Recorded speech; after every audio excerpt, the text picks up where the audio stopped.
también se usa la metapolítica. Bien, preguntas con asfixia, chicos, ¿entendió la ficción? Preguntas, sí. Entonces, para que sea la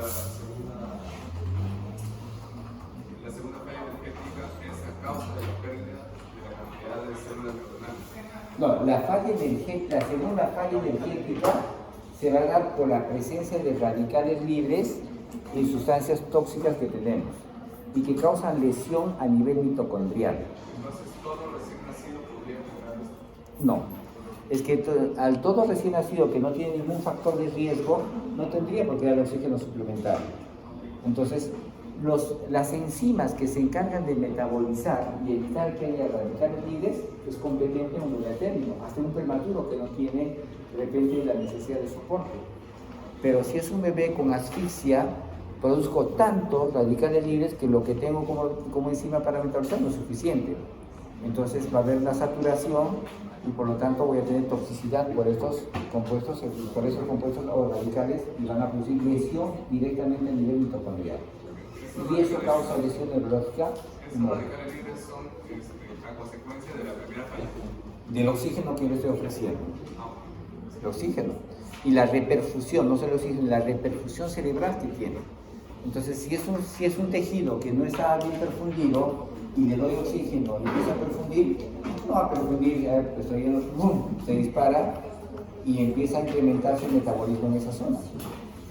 Es algo parecido a lo que podría producir, no de igual forma, pero tiene ese comportamiento bimodal también las enterocolitis necrotizantes por reperfusión. Y también podría tener algo similar la angiogénesis por revascularización en los pacientes con retinopatía. La producción vascular o el crecimiento vascular en la retina tiene que ser armoniosa y equilibrada. Pero ¿qué pasa si yo corto la gestación y en algún momento estoy hipóxico y luego empiezo a darle oxígeno? La revascularización es mucho más desordenada. Empieza a formarse vasos en forma discriminada, en forma indiscriminada, y no hay forma de controlar el crecimiento vascular y eso puede terminar en retinopatía de la prematuridad. Entonces, de esa forma se da la reperfusión y el daño por el oxígeno, la presencia de radicales libres, obviamente por la presencia de oxígeno y la reperfusión cerebral.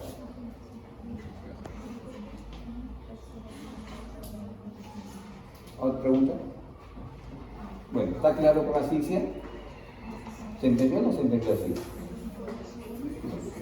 Bien, entonces vamos a complementar este tema como hablamos de lesión en el bebé a término, también es importante que ustedes vean lesión en el prematurito. No se preocupen por la frontera, es hemorragia cerebral.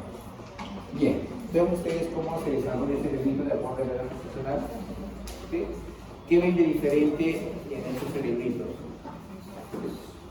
¿Qué es diferente? La circunvolución. ¿Sí? Como es esos surcos. Es diferente que el bebé a término prematurito. Vean 25 semanas.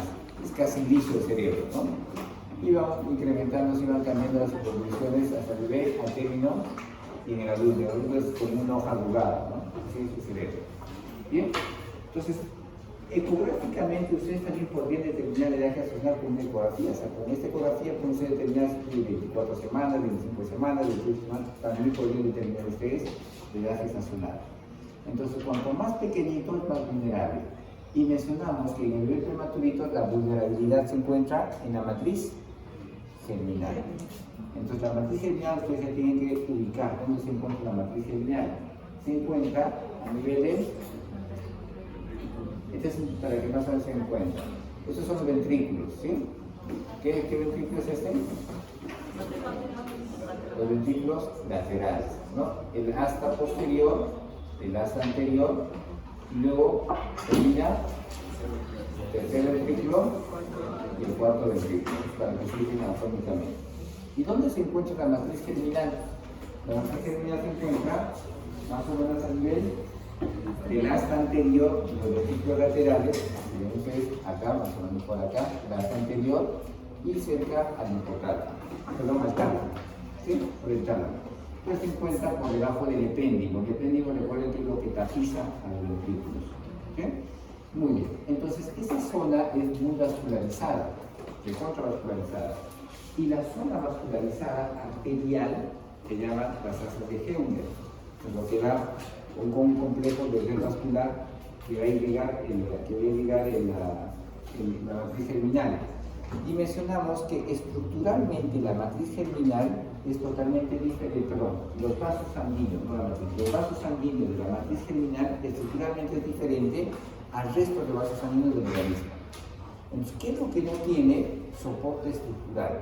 Lo que no tiene son pericitos y tampoco membrana basal. Entonces, estos pericitos y la membrana basal le dan soporte al vaso sanguíneo.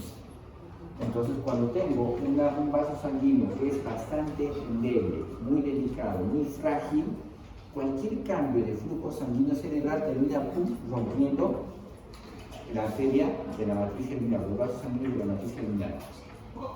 Entonces, ¿qué más condiciona para que este vaso se rompa? El incremento de la presión en las venas o los drenajes venosos de la matriz germinal. Ven ustedes que las venas, una vez llega a la red capilar tiene que confluir en unas venas profundas, digamos, ¿no? Las venas profundas. Las venas profundas, ¿dónde confluyen? En la vena terminal. Y esa vena terminal tiene que ir a confluir en la vena coronaria anterior.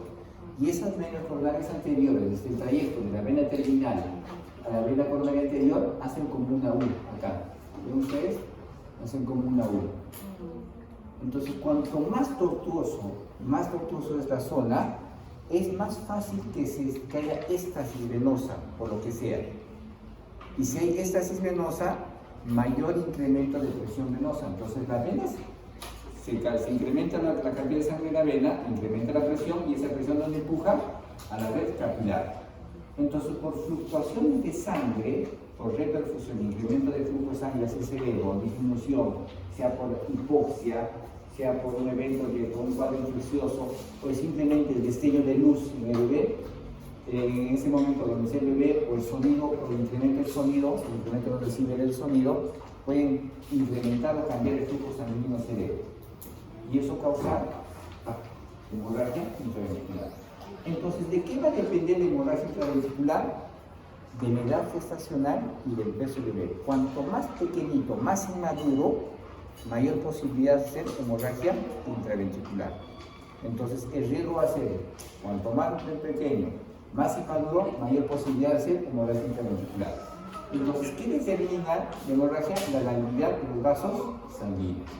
Entonces, la incidencia no ha variado o no se ha modificado mucho de la hemorragia intraventricular, a pesar de que nosotros le damos mejor soporte o mejor ayuda al prematuro. ¿Por qué no ha cambiado la incidencia? ¿Por qué no se ha modificado la incidencia?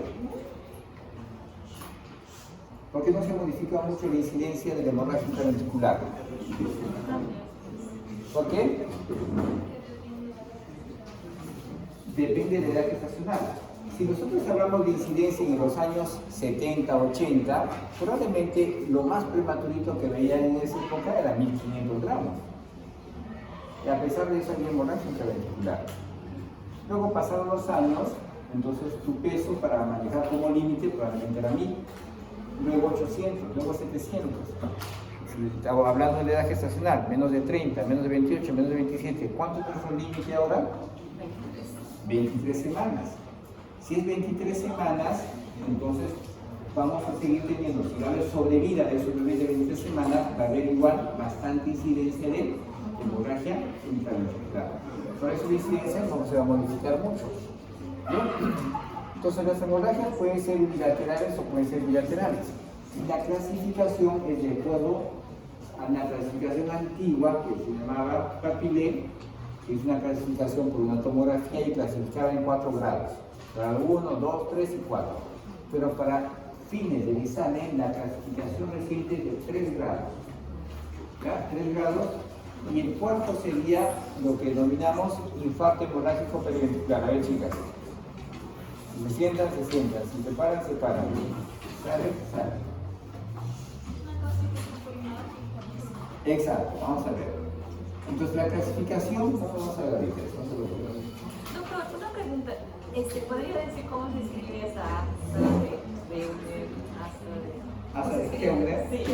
Heuner, H, EU, creo que con B, Hepner, con B grande, NEUR. Hepner. Hepner. ¿No me saca para acá? No, no es así. Espérense. A ver, dale. No lo busqué. Ahí A ver, está, arriba. Ahí, ahí. Ah, ya, ok. Gracias. Bueno, aquí también, ¿no? Sí. Ya. Entonces, para que el bebé tenga hemorragia, ¿de qué depende, hemos dicho? De la prematuridad. Entonces, menos viaje gestacional, mayor posibilidad de hemorragia. Obviamente, si tenemos alteración de la coagulación, infección, por ejemplo, la vía de nacimiento, esto es bastante controversial. Tiene más riesgo un bebé que nace prematuro, estamos hablando de prematuro, que nace por vía vaginal o por cesárea, mayor riesgo de ser hemorragia. Por el trauma. Por el trauma. Entonces, también por vía vaginal podríamos incrementar el riesgo de hemorragia intraventricular. Obviamente, si el que nace en casa va a haber mayor riesgo. El pensamiento tardío, mire, si el ordeño demasiado, policitemia, y también podría incrementar el riesgo de hemorragia, ¿no? Hay que tener mucho cuidado con los pacientes. Pero dijimos que es bueno mantener un pensamiento tardío porque mantenemos una presión arterial normal y evitamos transfusiones previas o frecuentes en los bebés prematuritos. Bien.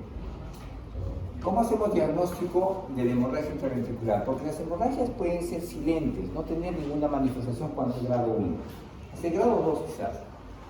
Pueden tener manifestación clínica saltatoria entre grado 2 y 3, y a partir del 3 tener manifestación un poco severa, 3 o infarto hemorrágico periventricular. Entonces, como es difícil determinar si un bebé tiene hemorragia grado 1, entonces en forma rutinaria, todo prematuro, en las primeras 72 horas hacemos ecografía. Es bastante fácil hacer ecografía y determinar si tiene hemorragia intraventricular. Entonces hacemos en las primeras 72 horas, que a veces hacemos en las 24 o 48 horas, hacer ecografía y hacer seguimiento semanalmente hasta que encontremos madurez y no tenga riesgo de hacer hemorragia intraventricular. Más del 50% de los bebés son asintomáticos. Entonces es la clasificación de Volpe. Vamos a ver acá. Creo que nos han atacado. Bien, la patogénesis. Entonces la patogénesis se va a dar obviamente por un evento hipóxico isquémico. Si yo tengo redistribución de flujo por un evento hipóxico isquémico como la asfixia, por eso la asfixia en el término no va a causar hemorragia porque no hay vulnerabilidad, pero en el prematuro ese evento hipóxico isquémico va a causar sangrado en la zona de la matriz germinal. Entonces, por repercusión, el evento hipóxico isquémico causa inmadurez. Repercusión. Flujo sanguíneo cerebral alterado o incrementado, con presión venosa elevada. Ya saben por qué la presión venosa elevada, ¿no es cierto? Por la toxicidad. Entonces, hay retención de sangre en las venas profundas, de las venas profundas se van a las venas terminales y de la vena terminal hacia la arteria, perdón, hacia la vena cerebral anterior. Son muy tortuosas. Entonces hay mucha éstasis de sangre y eso incrementa el riesgo de hemorragia. Bien, entonces la fragilidad es la matriz germinal. Vemos acá la red capilar arterial, que es la salsa de Heuner, que es una zona que irriga la matriz germinal y que es la zona vulnerable. ¿Sí? Muy bien. Entonces los factores de riesgo son inestabilidad del flujo sanguíneo cerebral. Cualquier situación, el bebé que nace con prematuridad tiene membrana hialina, que va a ser la membrana hialina, insuficiencia respiratoria, que va a ser insuficiencia respiratoria, redistribución de flujo.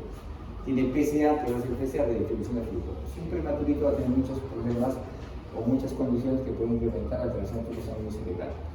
Y la clasificación va a ser grado 1, cuando el sangradito está a nivel de la matriz germinal. ¿No? Vamos a ver acá.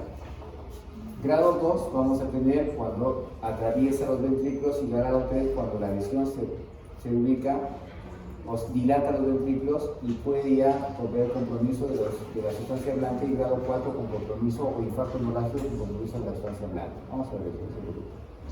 Entonces, ¿qué vamos a tener? Hemorragia de la matriz germinal, obstrucción venosa periventricular, isquemia periventricular e infarto hemorrágico. Esta es la secuencia. Si tenemos hemorragia de la matriz germinal, este sangrado va a producir, o la hemorragia produce obstrucción del drenaje venoso. Y cuando hay obstrucción del drenaje venoso, también puede haber compromiso o obstrucción del drenaje del líquido cefalorraquídeo. Y si hay compromiso del drenaje del líquido cefalorraquídeo, ¿cómo va a terminar ese cerebrito, ese ventrículo? Dilatado. Vamos a tener ventriculomegalia. Por eso que una complicación de la hemorragia intraventricular es la ventriculomegalia. ¿Sí? Bien. Estos son los grados. De acuerdo a Papillet, lo que clasifica Papillet por una tomografía. Grado 1, 2, 3, 4. Eso es para el examen. Grado 1, cuando la hemorragia, cuando la hemorragia se encuentra a nivel de la matriz germinal. No atraviesa la matriz germinal. Van a entender con la ecografía, no se preocupen. Grado 2, cuando la hemorragia atraviesa el epéndigo y llega la sangre a la matriz germinal. No se preocupen, ahorita vamos a entender. Y grado 3, cuando ese sangrado que ingresó a la matriz germinal dilata la matriz germinal de más del 50%, es un grado 3. Y grado 4, cuando la lesión está fuera del ventrículo, se encuentra alrededor de la matriz del ventrículo lateral y se encuentra ya con que produce la sustancia blanca, incluso de la zona subcortical o cortical. Eso es lo que clasificaba Papillet. No se entiende mucho de pronto, ¿no? Vamos a revisar el final, no se preocupen, para que entiendan. ¿No? Acá está. Bien. Es fácil hacer una ecografía cerebral. Entonces, primero los cortes. Lo que divide mi cabeza, mi cuerpo, de delante hacia atrás, ¿qué tipo de corte es? Coronal. ¿Sí? Corte coronal. Divide derecha, izquierda, sagital. Este es un corte coronal. El transductor, ¿vieron alguna vez un transductor ecográfico? Sí. Entonces, ese es el transductor. Acá. ¿Sí? Tiene esa forma más o menos así. El transductor depende del tipo de ecografía que van a realizar. Un transductor para ecocardio, un transductor para abdomen, un transductor para el cerebrito, todo tipo de transductores. ¿Sí? Si yo ubico el transductor en ese sentido, ¿qué corte voy a hacer? ¿Qué corte? Porque voy a dividir delante y atrás. ¿Qué corte es? Coronal. Si ubico el transductor en ese sentido, sagital. Izquierda, derecha, izquierda. ¿Sí? Sagital, derecha, izquierda. Si yo muevo el transductor en ese sentido, voy a mover el transductor hacia el lado derecho del cerebro y en ese sentido hacia el lado izquierdo del cerebro. ¿Sí? ¿Se entiende? Entonces voy a ubicar primero el transductor en ese sentido, coronal, de delante hacia atrás. Entonces el corte está justo a la mitad. Obviamente voy a hacer la ecografía por la fontanela. ¿Sí? ¿Recuerdan la fontanela? Que es la zona que está blanda, que no es osificada. Voy a ubicar la fontanela y voy a coger en ese sentido el transductor. El transductor en la línea media que está cogiendo estos ojitos como chinitos que ven ustedes. ¿Ven unos ojitos? ¿Sí? Son los ventrículos laterales. El asta anterior.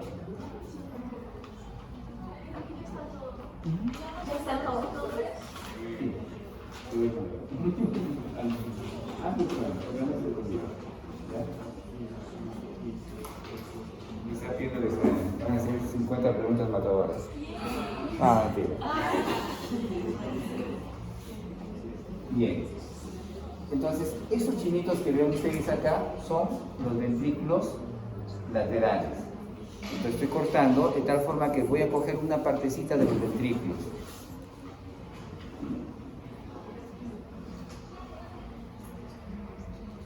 ¿Ven? Estoy cortando en ese sentido. ¿Sí?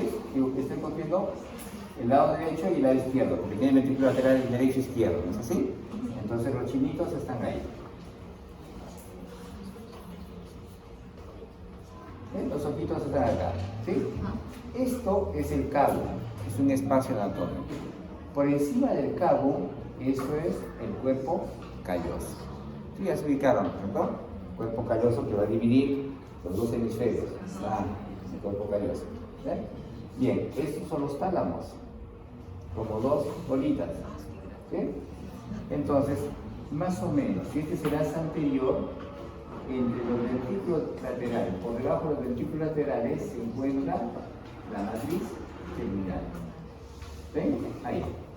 ¿Sí? ¿Ya se ubicaron? ¿Se ubicaron o no se ubicaron? Más o menos, ¿o no? Más o menos. ¿Ya? Entonces, quitándole las letritas, es esto de acá. ¿Ven? ¿Podemos mejorar la imagen? Si cerramos la foto.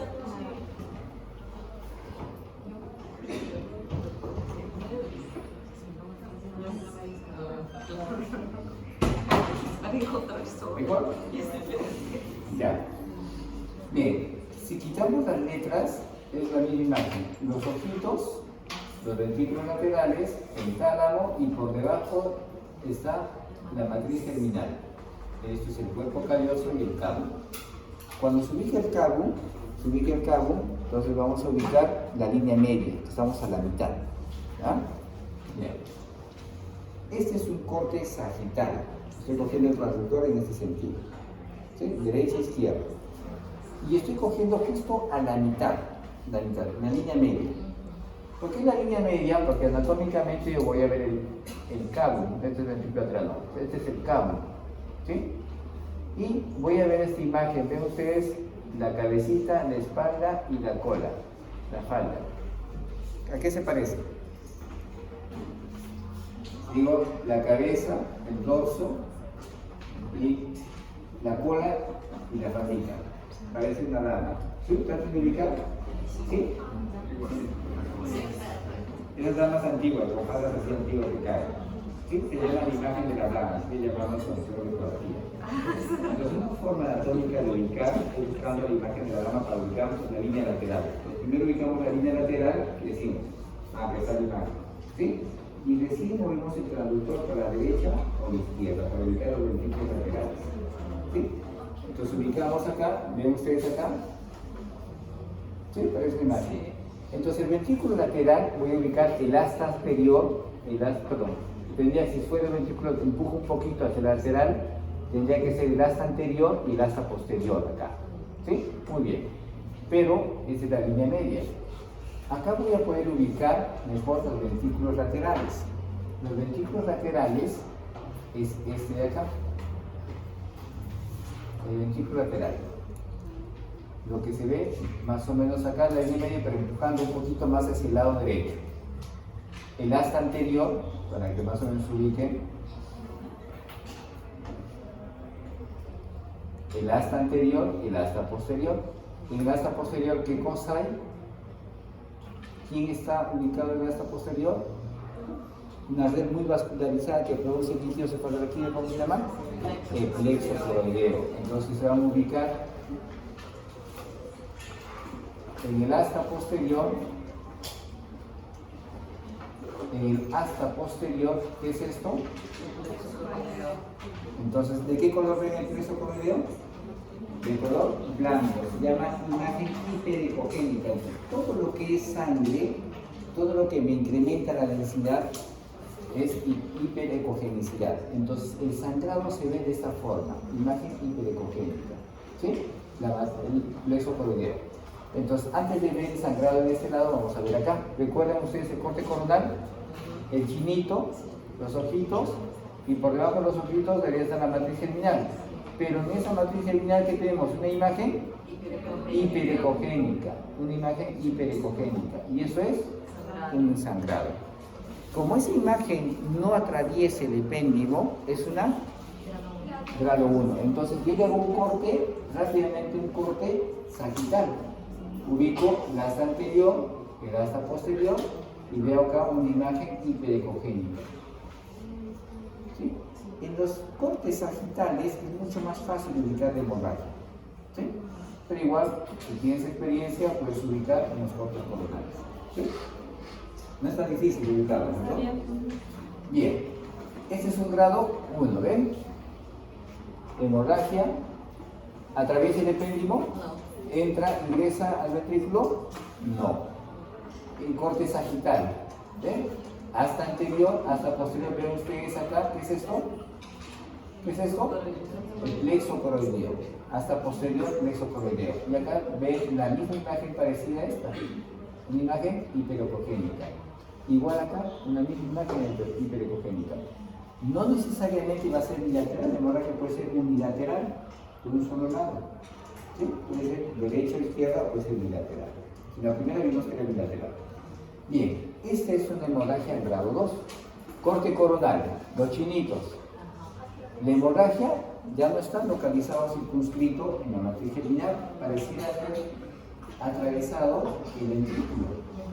¿Sí? El ventrículo. Y este mismo paciente le hacen un corte sagital y el sangrado ya está ingresando al ventrículo. Entonces, un plexo correleo, pero ya hay un sangrado casi en el asta anterior o la parte media del ventrículo lateral.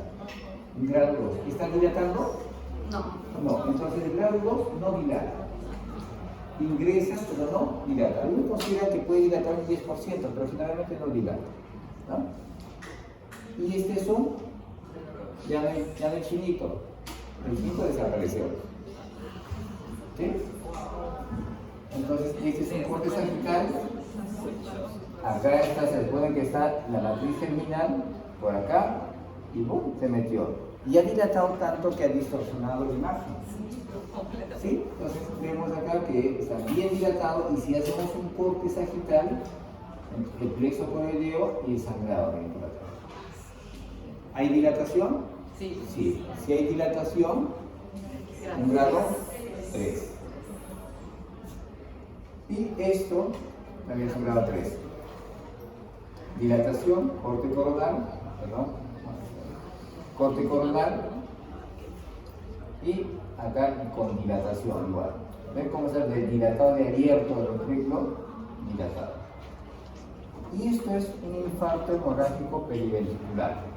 El infarto no se circunscribe solo al ventrículo, sino atraviesa el ventrículo y la lesión va a ser una sustancia blanca.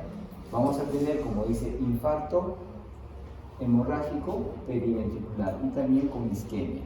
¿Sí? Entonces vamos a tener compromiso. Esta es una resonancia y esta es una ecografía. Y en ecografía, perdón, vamos a ver. Vemos la dilatación más dilatado, derecho o izquierdo. Este es el derecho, este es el izquierdo. Mayor dilatación en el lado izquierdo. Vemos acá hemorragia, que todavía hay presencia de hemorragia en el interior del ventrículo, pero el compromiso es alrededor. Y vemos acá. Entonces el mismo paciente, y que incluso está llegando a la zona subcortical, el compromiso de la sustancia blanca es subcortical. Vamos a ver otra imagen. Otra imagen. Dilatación de los ventrículos. Dilatación de los ventrículos se dilatan y el compromiso a nivel de la sustancia blanca. Es un corte coronal y un corte sagital. Entonces no solo es el ventrículo, sino también alrededor. Un infarto hemorrágico periventricular. La resonancia, ¿cómo se ve? Acá. Grado 4, otro infarto hemorrágico periventricular del lado derecho. ¿Quiénes tienen mayor riesgo de sangrar, de convulsión, a mayor severidad? Entonces el chiquito que tiene un infarto hemorrágico periventricular, ¿qué va a hacer? ¿Qué tipo de convulsión? ¿Qué tipo de convulsión? Con decorticación. Tónica con decorticación. ¿Sí? Bien. Entonces, ¿podrá haber hemorragia en los lactantes a términos? ¿Hemorragia intraventricular? Sí. No, porque eso se lo Bien. No hay sangrado a nivel de la matriz germinal. ¿Sí? Como dice, ¿por qué? Porque la matriz germinal involuciona las 36 semanas antes. ¿Sí? Pero no significa que no haya hemorragia intraventricular, pero que puede estar relacionado a lesión del plexo correleo, sangrado a nivel del plexo correleo. Generalmente está en eventos hipóxisis isquémica, incluso con asfixia. Incluso con asfixia. Igual puede haber a nivel del tálamo, no ventriculares igual. Bien. Riesgo, prematuridad. Menos edad gestacional, menos peso, mayor riesgo. Bebés que nacen prematuros que no recibieron terapia antenatal con corticoides también tienen riesgo. ¿Sí? Bien, problemas. Todo paciente que incremente o altere el flujo sanguíneo cerebral tiene riesgo de hemorragia intraventricular. ¿Sí? Muy bien. Pacientes o factores natales y postnatales. Eso es importante. Todo medicamento que incremente la osmolaridad a nivel cerebral también puede incrementar el riesgo de hemorragia intraventricular en el prematuro o intraparenquimal en el grado término. ¿Qué significa incrementar la osmolaridad?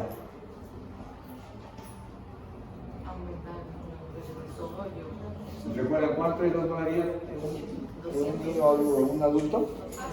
280, 285 a 290, 95, ¿cierto? ¿Y quién determina la osmolaridad? El sodio, mayor cantidad, porque es 2 sodio más glucosa entre 18 más urea, ¿cierto? Ya. Entonces, si yo incremento sustancias que incrementen la osmolaridad a nivel de la sangre y llega a nivel del cerebrito, yo voy a producir ¿qué cosa? Edema o deshidratación cerebral. Si incremento la osmolaridad, deshidratación cerebral. Entonces, no es bueno utilizar bicarbonato en bolos y en infusión en prematurito, porque si incremento bicarbonato, ¿qué será? Bicarbonato de sodio. Es que voy a incremento la osmolaridad a nivel de la sangre y por lo tanto el agua de mi célula sale para compensar la osmolaridad. ¿Sí? Si incremento demasiado o administro bolos de glucosa, incremento la osmolaridad.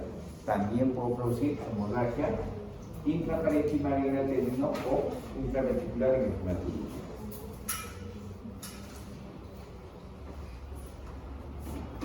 Entonces, lo que decía, la clínica, ¿no?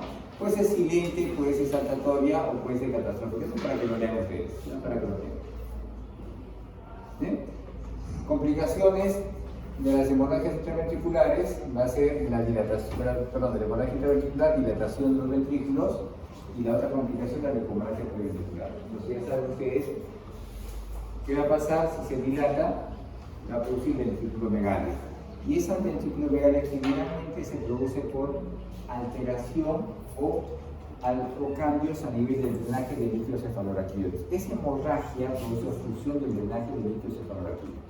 ¿Sí? Entonces, ¿por dónde se drena líquidos cefalorraquídeos? Se produce a nivel del plexo coroideo. No, se produce ahí. Una parte se da por el agujero de Luskin al envío al epéndice, ¿no? Y luego el drenaje se va a dar por aracnoides. ¿Sí? Sí, entonces, cuando tengo una obstrucción hemorragia, cualquier tipo de hemorragia, voy a tener obstrucción del drenaje y por lo tanto dilatación del ventriculomegalia. Es una complicación. Va a haber la necesidad de colocarles un sistema de liberación o derivación del ventrículo peritoneal. Le colocamos un tubito desde el ventrículo con la piel hasta donde hacia el peritoneo. Entonces eso es lo que se hace. Bien, entonces ven ustedes la dilatación de los ventrículos. Esa es la dilatación de los ventrículos. Bien, entonces factores de riesgo para la ventriculomegalia, obviamente la gravedad, si hay infarto hemorrágico ventricular, mayor lesión, menor edad, mayor gravedad, y generalmente las hemorragias grado 3 o los infartos hemorrágicos periventriculares son los que terminan en ventriculomegalia. Y la otra complicación va a ser la leucomalacia periventricular, porque está acá. Antes no. Vamos a ver la orientación clínica de las dilataciones.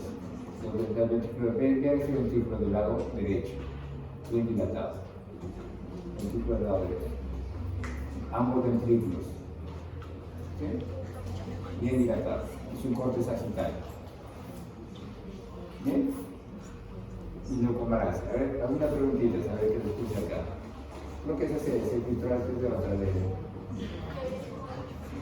A ver, respuesta. Hay ejercicio de respuesta. Ya. A ver, ¿qué dice? Recién nacido post-término. Si digo post-término, cesárea por sufrimiento fetal, periodo de meconio. ¿Recuerdan bien? Meconio. Post-término. Nace deprimido, bradicárdico, cianótico. ¿Tiene riesgo de qué? Si es post-término, nace con líquido meconial, deprimido, asfixia, ¿cierto? Entonces ese bebé va a ser probablemente un signo de aspiración del líquido meconial. Entonces, ¿cuál sería la terapia? ¿Cuál vamos a hacer? Tiene que dar Bien, entonces rápidamente les enseño este cuadrito, ¿verdad? Este cuadrito, no, este ya es un cuadro cortado ya. Bien, cuando nace el bebé, mencionamos que el bebé cuando nace con apnea, Cuando nace con depresión y disnea secundaria empezamos la ventilación a presión positiva. Pero no es lo mismo atender a un bebé con líquido claro a atender a un bebé con líquido meconial. Lo primero que tienen que hacer cuando nace con líquido meconial es liberar la vía antes de la ventilación a presión positiva, porque si ustedes realizan ventilación con meconio en toda la boca y la nariz, se va a ir todo. Entonces, ¿qué es lo primero que tienen que hacer? Aspirar, intuban al paciente, pero lo primero que hacen es liberar la vía aérea. Y luego le dan o ventilación a presión positiva o ya con el tubo. ¿Sí? Bien, pero si no tiene líquido meconial, ventilación a presión positiva, les decía.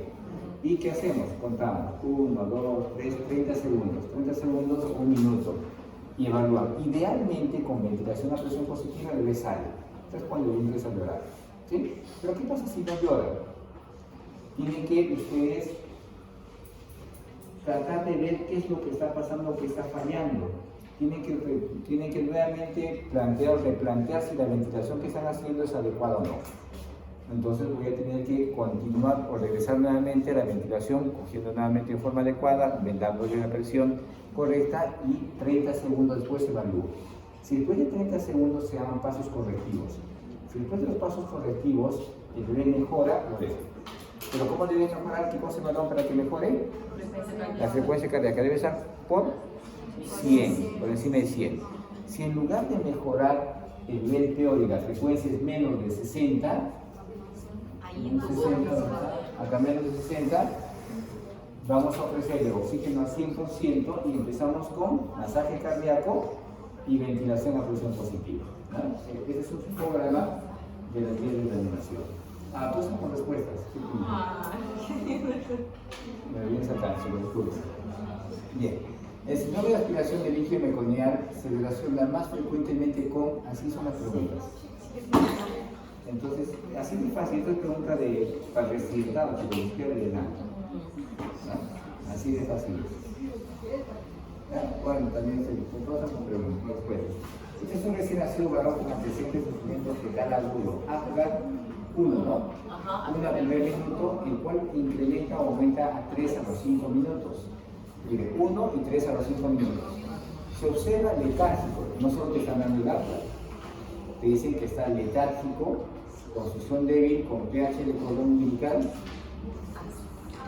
menos de 7, 6.9, y a los pocos minutos presenta convulsión generalizada que dura alrededor de 40 segundos.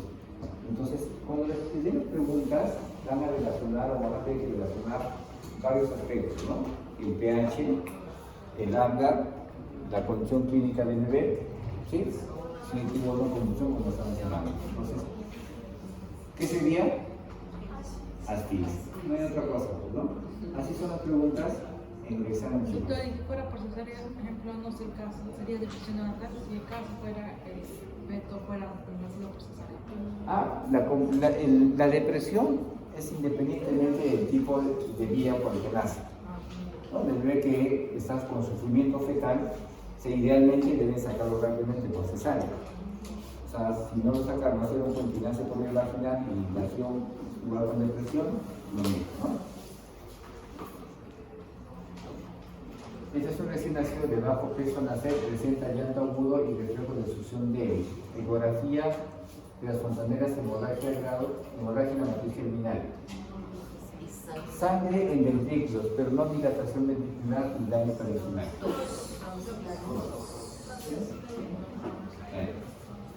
Bien, así son las preguntas, chicos. Eso es todo. Vamos rápido.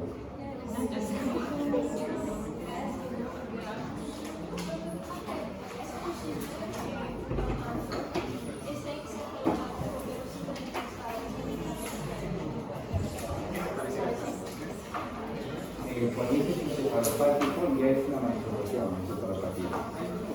Es una manifestación, es una manifestación de dolor.